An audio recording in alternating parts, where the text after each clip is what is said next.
Buenos dias, Gunners Collective TV. Back at it? You already know. Like a motherfucking smack addict. Bye up, bye up, bye. In a menudo style, in a direct fashion, man, we're going to get straight into the content of the day. But before we do, let's hit that like and subscribe button. Put your notification bell on all so that way you're directed in the direction of the dope content I am kicking. And I highly appreciate all the support. We are definitely going up because of you, not because of me. I'm going to be me and you're going to be you, and we need each other. Thank you. I appreciate it. Or you guys don't even need me. Fuck, you're doing it without me.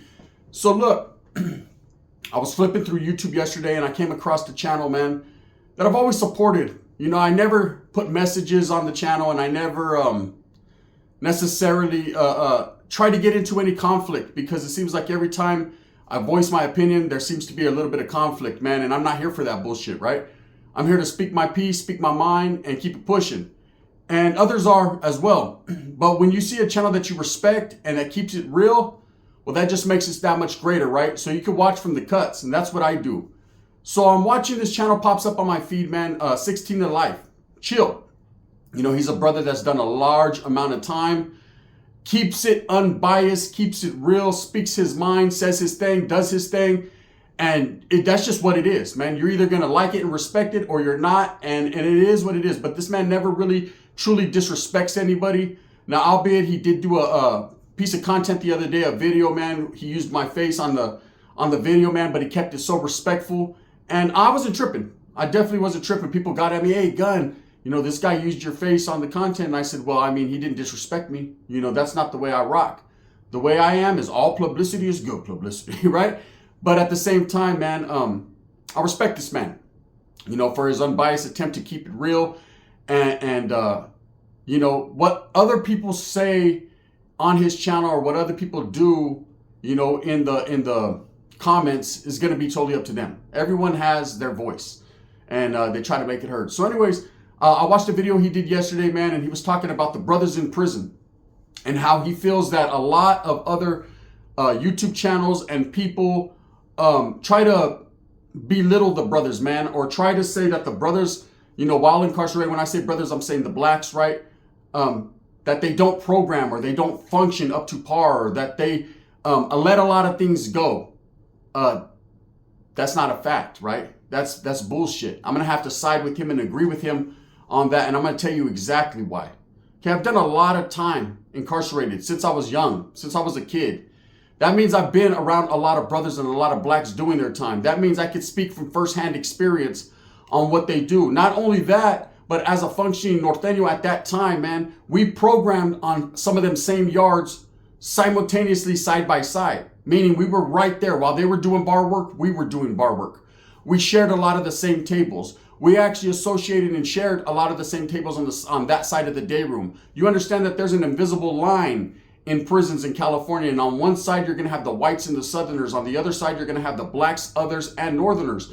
So that's just what it was. We built a lot of friendships, relationships, not based upon prison politics, not based upon guerra and war, because that happens 10% of the time. The other 90%, it's working out and getting to know each other and building some type of camaraderie, building some type of understanding that if the time comes when we do need each other because we have a common enemy, then that time will come. Now, there are a lot of instances where the norteños have went at it with blacks. I'm going to tell you one for sure, right? But that's furthest from what I'm trying to get at. The thing I'm trying to get at the most is, do blacks politic, do blacks bust down, do blacks run the same type of program as, say, sureños or norteños? And the fucking answer to that question is no. Okay, no, they don't run the same type of program. They run their own program. See, there's only one race. I hear people say, well, this race that and this race that, and no. I've educated myself just a little bit more than that and expanded my mind to understand that there's only one race, the human race. Now, there's a lot of different ethnicities. There's a lot of different cultures, you know, and as a man that understands the word respect as well as disrespect, if you respect others, it'll get you a lot further along that road than disrespect. That's facts, right? So, the true answer is, who are these people talking about when they say the brothers don't do this or the brothers condone sexual deviance, or the brothers, man, don't want to see the Southerners, or the brothers, are scared of one particular group. No man in the California Department of Corrections and no group is scared of the other group. They might use their intelligence and the way they wiggle on that particular yard because of the numbers to manipulate or get away from certain situations. You're not a man if you talk it out. You're not, you're not less of a man if you talk it out. You're not less of a man if you minimize situations. I've never myself seen the brothers scared. I've always seen when it comes smoke and it comes funk and it comes wartime, them present themselves. Now you have to understand, when it comes to the blacks, there's different groups. Whereas Mexicans on either side, north or south, stick together. You'll have a lot of different barrios from the sur, from the south, that will come together as one gente and one people for that true belief of their cause. They come together, they set aside differences, beefs, deaths, anything that has to be with the streets, they let that shit go because there's a bigger agenda on them prison yards, and that's the safety and security of their people. And yes, they are the deepest. I'm speaking on the South. When it comes to the Southerners, they are the deepest entity and group. No matter what yard you go to, they always have the numbers. It's just the way it is, man. When it comes to the Norteños, they are a smaller group, very structured, but they as well program in a certain way that they keep it all together. It doesn't matter if you're from San Jose, Merced, Modesto, Fresno. If you represent that bandera, if you represent the Norte, then you will come together as one and leave the old idealisms to the past. That's just how it is. Separate the streets from that concrete wall, because when you're functioning behind them walls, Holmes, there are certain things and rules and regulations you must abide by. Reglas. Period. Politics. Just the way it is. And you either get with the flow and go with it, or you get ran over by it. Facts. Now, when it comes to the brothers, there's several different groups. There's the Crips from the South. There's the Northern Crips, the NCs. There's, of course, the Bloods or Pyrus. And then, of course, there's the Kumis. You have Muslims. You have non-affiliated blacks. There's a lot of brothers, man, on the yard that go under different politics. They have different rules and reasonings to their car.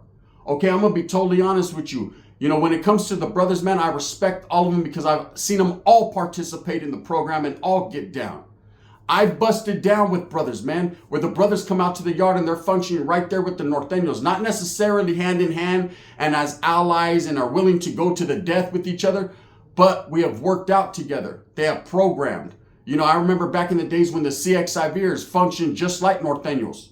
There was a respect there, a mutual respect, an understanding that we had each other's back. That we had each other's, we were victims of circumstances. Depending upon the yards that we went to, homes, we understood we didn't have the numbers and everybody hated us. So we banded together as a group. And yes, the brothers, man, are hated. There are a lot of groups, including the whites and the Southsiders, that have certain reasonings and feelings towards blacks. Not all. On a personal relationship, I'm sure there's a lot of Sureños that grew up with the brothers in the same hoods, same areas, man, that respect them and got a lot of love for them. But when you're incarcerated, there's politics you have to abide by. So it's not necessarily a hatred or an envy or anything like that. They just don't rock together in that particular spot. Nothing personal, more so professional. It's the way it is. You have to carry yourself in prison with professionalism and you have to learn a way to adapt to your surroundings and your circumstances. Period. The brothers do the same thing. So when people are on here saying, hey, the brothers don't work out, they don't have to go to certain yards, it's not mandatory, they don't program efficiently, and that's a lie. That's not facts. The truth of the matter is, every group that's brothers, Bloods, Crips, Kumis, whatever the case may be, have different sets of rules and politics to govern their people. Now, as far as the Crips from down south and even the NCs, man, they function like a well-oiled machine. They're out there busting down and working out. They will present themselves on the yard, albeit they get a little bit more leeway and it's a little bit more comfortable, I guess you would say, to be a brother on the prison yard. But is it truly? It's not that they don't hold themselves accountable. It's that they have different rules. And you can't be speaking on the next man's rules and regulations if you don't know what it is, or you don't have the DNA to make up or be a part of that group. See, everybody has their choice. When you become a gang member or you're from a certain hood, what you want to affiliate yourself with or what you want to associate with. I have a primo who's a Crip, okay? He's functioned alongside of the brothers, man, and what people consider a black gang. I don't like to fucking give it that label. he's just a Crip, because I've seen a lot of Mexican Crips, white Crips, black Crips, or whatever. But the predominant, ethnicity in that group, of course, are brothers, blacks, right?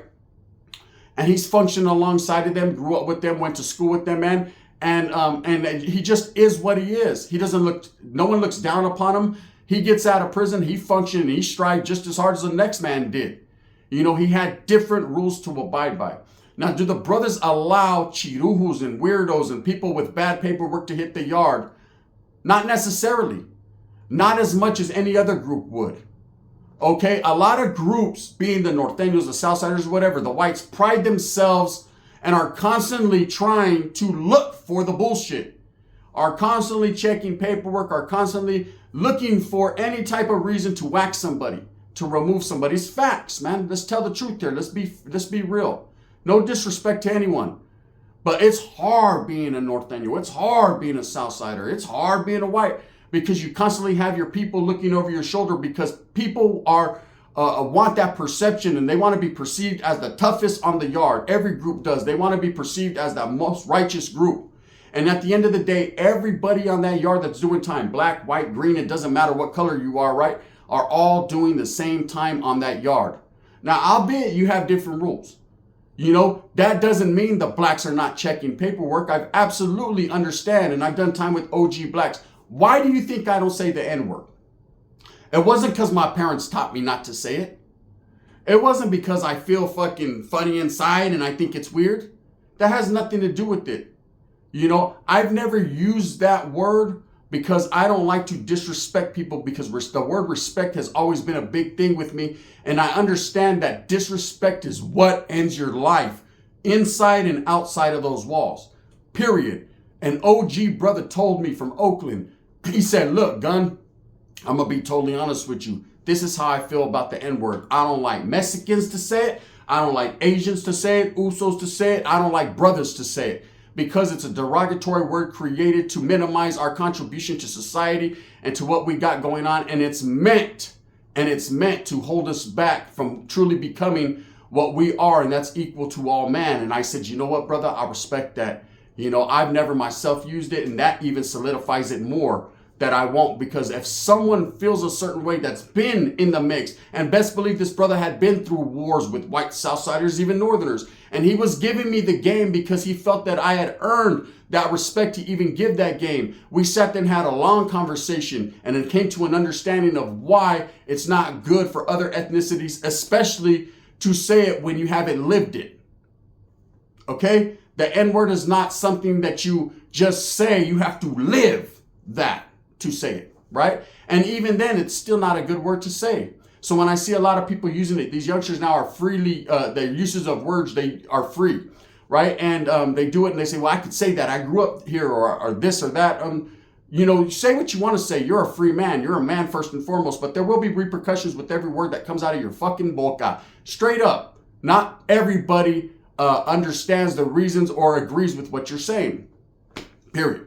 When it comes to the blacks, I got a lot of respect for them, man. And the reason I respect them is just like any other group that I ever did time with behind them walls, the South, the Bulldogs, anybody, right? They put it down. They handle their business. There's going to be battles that you lose and wars you win, and vice versa. There's going to be a lot of situations where you're on a yard where numbers are very funny, man, and they're not on your side. And of course, everyone's going to perceive you to be the weakest car. But every fucking man in the penitentiary stands on his toes, or you don't. Period. Color has nothing to do with it.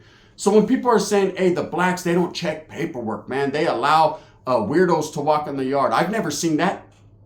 I've seen certain situations where, say it's a brother from Oakland, man, and hey, no disrespect, Oakland. I'm just using you as an example because you guys have dominant numbers when it comes to brothers, right? Say it's a brother from Oakland and he has a homeboy, and this homeboy has some funny charge on him. Of course, he's going to feel some type of companionship with his brother. He's going to feel some type of love.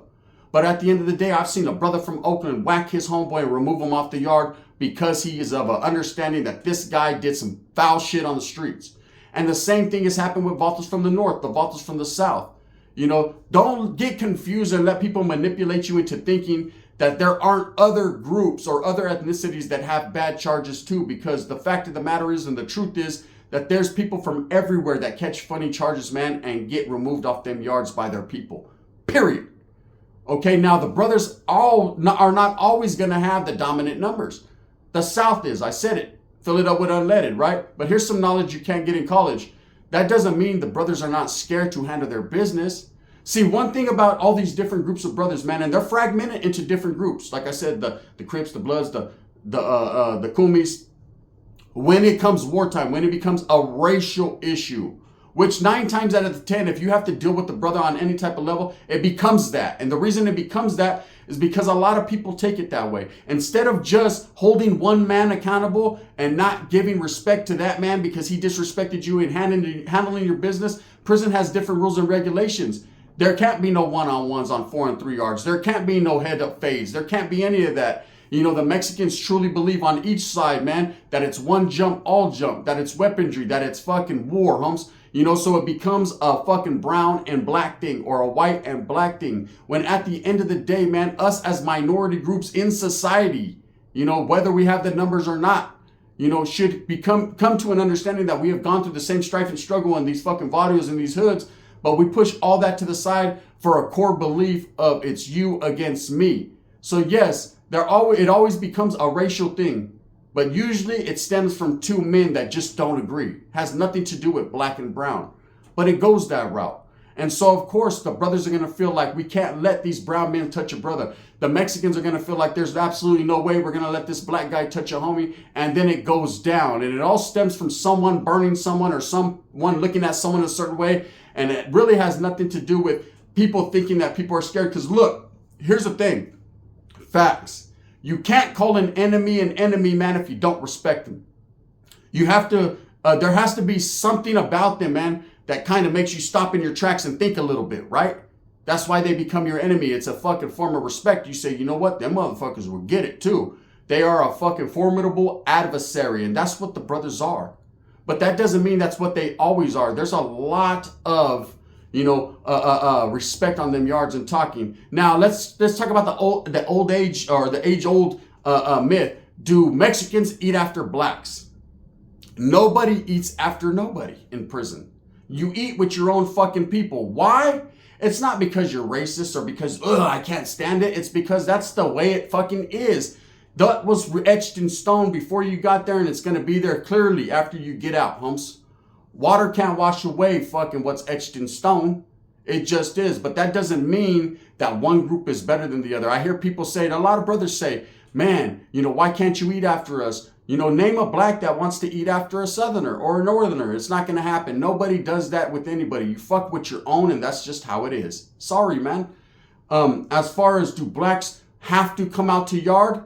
I can't sit here and spit every rule and regulation because you got to understand, like I said, they're fragmented into different groups. So maybe the Bloods will say, you know what, hey, it's not that serious, brother. You can come to the yard if you want to. If it's not a time of guerra, they might have different rules. Whereas with the Mexicans, it's mandatory. You know, you will present yourself out on that yard. That's another hardship and struggle that a lot of Mexicans complain about. Fuck, bro, I was tired or I was sick, and the homies still made me go to the yard and bust down. Hey, homes, it's hard being brown, right? But that's just it. You know, that doesn't make you harder than the next group because they got to fucking sleep in a little. All it does is show you at the end of the day, you know, your people function differently. Doesn't mean they're more hardcore or less than. No, there is no more than or less than. Because guess what? I don't care if this dude slept in for the last week. If it comes time of war, he's going to be there. I've never seen the brothers turn down the fade. I've seen them like every other group talk it out, man. There's always situations where you could talk it out, man, because there's a lot more going on behind the scenes and functioning and programming on that yard that nobody, and I mean nobody, black, brown, white, or green, wants to fuck up. Because at the end of the day, you will be held accountable for that. Now, not there's people that are going to choose to agree to disagree. It's what it is. I've been in situations where I've seen norteños running away from the fight. I've been in where I've seen sureños running away from the fight, where I've seen blacks and whites running away from the fight. And then I've been in fucking melees where I've seen them stand their ground and handle their business. I'm here to tell you first and foremost, man, this myth that norteños and blacks rock together and all that, I could dispel that right now by saying most of the fucking pedo that we ever got into was with the brothers. Case in point, I'm going to tell you right now, facts. Susanville Yard. I just left. I'm in the hole, right? And there was big issues going on. In fact, I'm going to be bringing a brother that was actually there, man. Here in the next, we're supposed to get together this weekend and chop game. And we got some stories he wants to tell, man. And he was there for 3 years solid on Lassen Yard in Susanville. It's going to blow your mind who he was because he was somebody, right? Just the homie, though. He knows what time it is. So anyways, he told me a story the other day. I want to reiterate this story because I always asked him, well, what happened? I was there in the hole when all the brothers and the homeboys came to the hole. What happened, bro? You know, I wasn't on that yard. He said, well, this is what happened. He said, there was a homeboy there named Face from Sakura. I'm not going to use his whole name, but let's just say that homeboy was balling out. And I remember being on that yard with that homeboy. He was balling out, meaning he wasn't selling drugs and he just had money coming in from outside, bro. He was one of those homeboys that had it like that. He had a good support system from the streets, right? So he was doing his thug dizzle. But he was a good homie. He looked out for everyone. If you didn't have it, he had it. He made sure every homeboy was eating, every homeboy was living. He was wetting everyone's pockets. Everyone had something if you were on his building, right? And I remember we used to be on the building together, and that building was called, our nickname for it was the Pentagon, because everybody was on that particular building. Facts, right? So there was a brother that was on that yard, and we got along pretty cool with the NCs on that yard, meaning the Northern Crips. You know, they were doing a lot of passing notes for us, a lot of helping us out, willing to assist us in certain situations where we couldn't wiggle. A lot of the brothers had good jobs there in the program office, groundskeepers, things like that. So we used them to facilitate, not use them in a bad way, but, you know, we went hand in hand to facilitate messages to other buildings. It just worked out that way, right? They were very trustable people. Yes, black brothers, man. Yes, brothers, man, that people say don't function at a high level. They was functioning at a high level, assisting us. Facts. Busting down, doing their thing, presenting themselves at yard, taking off on chirujos or weirdos that pulled up that were black. Yes, they did that, right? Facts. So anyways, this brother, man, there was a brother that used to fix radios, and the homeboy had a boombox. So of course the homeboy, he had hit for a little something, a little sack, a little yes guy, and you know, the brothers like to smoke weed, man. Just like anyone else, they don't smoke weed more than the next man. Cookies wasn't started by a black guy, it was started by Burner, right? He's brown. So everybody, you know, I hate when people put they like to smoke weed. Most people do. I don't, because I just don't like the way it tastes, but other people do that are brown. So anyways, they worked out a deal. The homie was like, hey, fix my stereo, homes, and I'll hook you up a little sack. So come push to shove, comes time, he fixes stereo. He's like, hey, yeah, but I'm gonna charge you this. The homie was like, hey, bro, that's gone now. It's all out. One thing about prison, shit goes fast, right? He's like, look, I can pay you though in store, man. I got you in store. And the brother was like, nah, bro, you know, your word, you said this. What happened? He was like, well, you know, I mean, the way that my word game works out, it didn't work. They didn't see eye to eye. And that one thing between two men, not black and brown, but between two individuals sparked guerra, sparked a war. Okay. And norteños and blacks went at it on that yard viciously behind one guy being disrespected because he didn't. Now, who was wrong in that situation? I truly believe the homeboy gave his word that he was going to give something and then did it. So that was a brown thing, man. A norteño thing where he didn't hold on to his part of the bargain, man. The brother didn't do nothing wrong. The brother did his part of the deal. I'm not here to choose sides and pick sides, man. Shout out to Chill from 16 to Life. Whether he likes me or doesn't, respects me or doesn't, I'm not here to prove myself. I'm a non-active gang member, man, meaning that I don't fuck with it. You know, I'm not proud. You know, I'm proud to be the man I am and not have to worry about answering to no one and doing my thing, man. But at the end of the day, I don't knock anyone or poison anyone for what they're doing. It is what it is. I understand, right? But when he does a video and says, you know, that people are saying that the blacks are not like that. They're not cut from that cloth. They're not that. That's bullshit. I agree with him. They are, man. They are. Facts. I've been on yards and I can tell you, man, they do work out. They do check paperwork. Every yard is different. Now, if you're on a 1 or 2 yard, that we can get down to the bottom of that. I'm sure there's going to be a whole lot of different ethnicities that are pretty relaxed, right? We're talking about 3 or 4 yards. The brothers are dangerous. They are killers just like everyone else. So people that are going to always be play the winning hand and say that, oh, you know, the brothers can't win on any situation. Come on now, man. You don't want to go to a yard with 50 brothers and only 10 of you. That's facts. Anyways, with that being said, I hope that you move smooth with a purpose, get everything that you want coming, and remember at the end of the day, it's all about the strive, the struggle, the struggle, the strive. If I see a video, if I see content that I believe, man, warrants my words of wisdom, my knowledge you can't get in college, I'm going to put it out there respectfully to all groups, man. Everybody in prison is down with the get down. That's facts. Thumbs up or thumbs down. Heavy's going to be the head that wears the crown. I'm going to continue to strive, struggle, and strive for what I honestly and truly believe in, and that's facts, realness. Keeping it real, providing you the best possible content I can. And there's going to be a lot of people that, hey, Gun, why are you choosing the black side? I'm not choosing the black side, the brown side, the green side, the white side. Guess what side I'm choosing? The real side. Bang, bang.